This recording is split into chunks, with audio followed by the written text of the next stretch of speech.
Welcome to BT Sports Score on what could be a pivotal day of Premier League action. One game's already finished. Tottenham have gone second after hammering West Brom 4-0 at White Hart Lane. Harry Kane with a hat-trick. The bottom half all kick off in half an hour's time, apart from the champions Leicester, who play Chelsea live on BT Sport 1 at 5:30.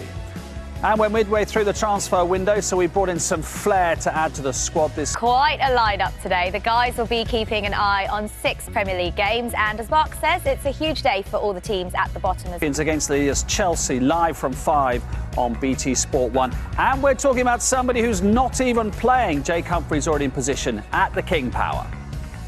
Yeah, thanks very much.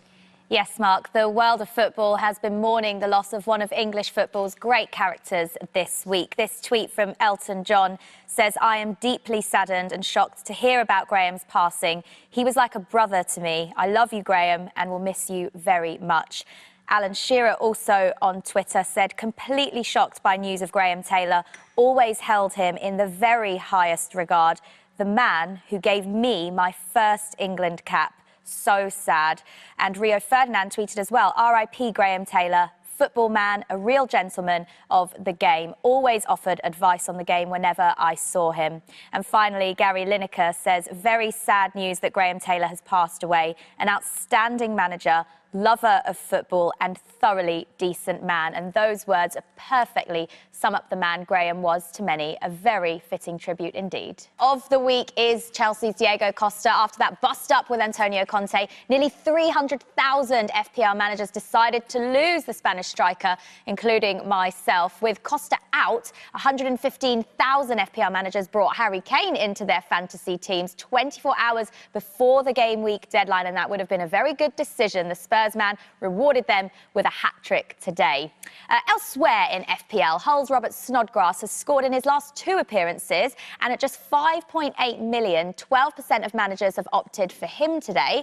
Finally, Sunderland's Jermaine Defoe is another player who's been in the goals lately, with 220,000 managers bringing in the forward, including myself. And I'll keep you up to date with all the fantasy news throughout all of today's 3 o'clock kickoffs. Driving with Dimitri Payet talk. As you can see behind me, a West Ham fan has already showed where his loyalties lie in returns of Payet, and obviously going for Winston Reid instead. In other news, Wigan today tweeted their lineup with an unknown player involved in the starting 11, Callum Connolly.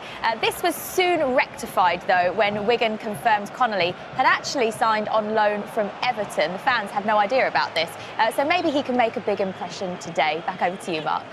So they can pay what they like on the gate as they face Hartlepool. Now, the Reds came up with the scheme of letting fans pay what they can, and after selling over 3,000 tickets, they've set their record attendance of the season so far as well. And this is an interesting story. One man the fans will be keeping an eye on is Dean Cox. Now, the 29-year-old winger was set to join Crawley in the summer, but missed out on transfer deadline day. Crawley agreed to still sign Dean Cox this January, but he had to stay fit by playing for free for Isthmian League Burgess Hill Town, which is literally about 15 minutes from where I live, so I know it very well. And Dean Cox made his belated debut just over a week ago for Crawley, where he chipped in with an assist as well. And Crawley fans will be hoping for more of the same today, but it's currently goalless. Yeah, it is, Mark, and we spoke earlier about Callum Connolly making a surprise debut for Wigan today, and the young defender has only given the Latics the lead against Burton Albion. Sam White tweeted saying, "Who's this Connolly fella? What a signing and what a debut for him." Also, after missing 4 of their 5 penalties in the Championship this season, Fulham have finally scored from the spot. Despite not playing since Boxing Day, on loan Chris Martin scored the goal. Sees them 5-1 up now against Peterborough after going 16 games without a win, including a club record 12 losses in a row. Bury fans are certainly delighted. Listen to this tweet from Yves Simon, who says, "James Vaughan scoring 4 for Bury in 20 minutes. I can't wait for West Ham to bid £7.91 for him tomorrow."